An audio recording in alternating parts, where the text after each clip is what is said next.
Halo semua, di sini saya akan menjelaskan tentang teori ragam bahasa Indonesia. Apa sih teori ragam bahasa itu? Ragam bahasa adalah variasi bahasa menurut pemakaian yang berbeda-beda menurut topik yang dibicarakan, menurut hubungan pembicara, kawan bicara, menurut orang yang dibicarakan, dan menurut medium pembicara. Sederhananya, ragam bahasa adalah cara kita berbicara atau menulis yang disesuaikan dengan situasi dan tujuan komunikasi. Mengapa ragam bahasa itu penting? Ragam bahasa penting karena membantu kita menyesuaikan komunikasi dengan konteks sosial dan situasi yang berbeda. Yang pertama, apresiasi kekayaan bangsa. Bahasa mencerminkan budaya dan jati diri suatu bangsa. Dengan menghargai ragam bahasa, kita turut melestarikan warisan budaya yang khas dan unik dari setiap daerah.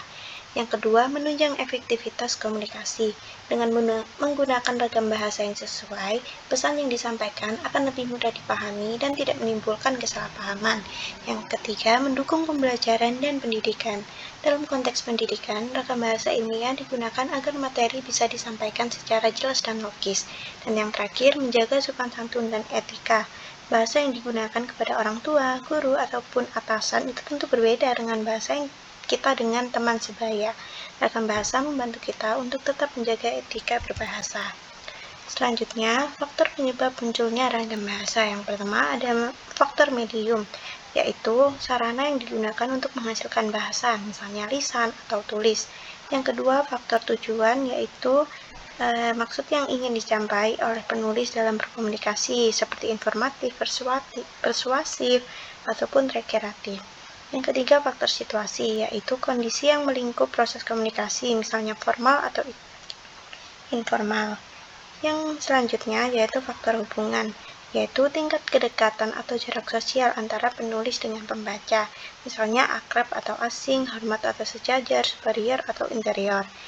Yang selanjutnya, faktor latar belakang, yaitu ciri-ciri pribadi yang dimiliki penulis dan pembaca, misal usia, jenis kelamin, pendidikan, pekerjaan, dan yang lain-lain. Yang terakhir adalah topik pembicaraan, seperti ilmiah, sastra, dan jurnalistik. Selanjutnya, jenis-jenis ragam bahasa dibagi menjadi 4. Yang pertama ada berdasarkan media, yaitu ragam lisan dan ragam tulis. Lalu berdasarkan situasi, yaitu ragam baku dan tidak baku.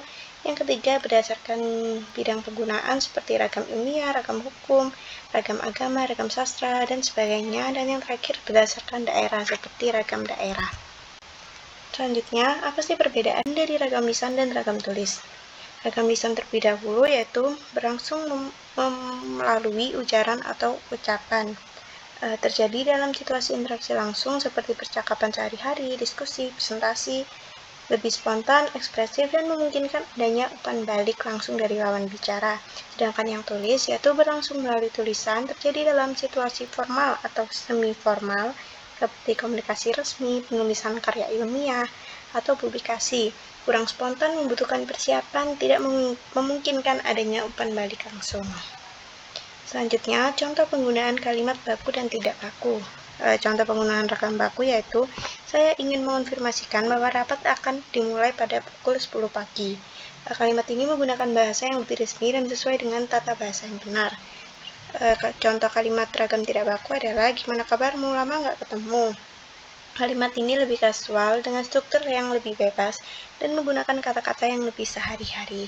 Selanjutnya, contoh penggunaan dari ragam ilmiah.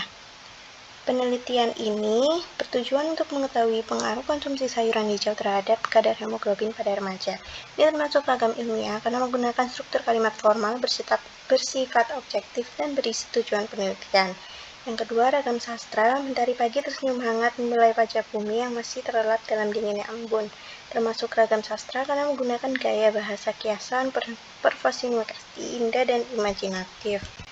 Lalu selanjutnya, contoh dari kalimat ragam jurnalistik, banjir yang melanda kawasan Jabodetabek mengakibatkan ribuan warga mengungsi ke tempat yang lebih aman. Ini termasuk ragam jurnalistik karena digunakan dalam berita. Sekian informasi yang dapat saya sampaikan.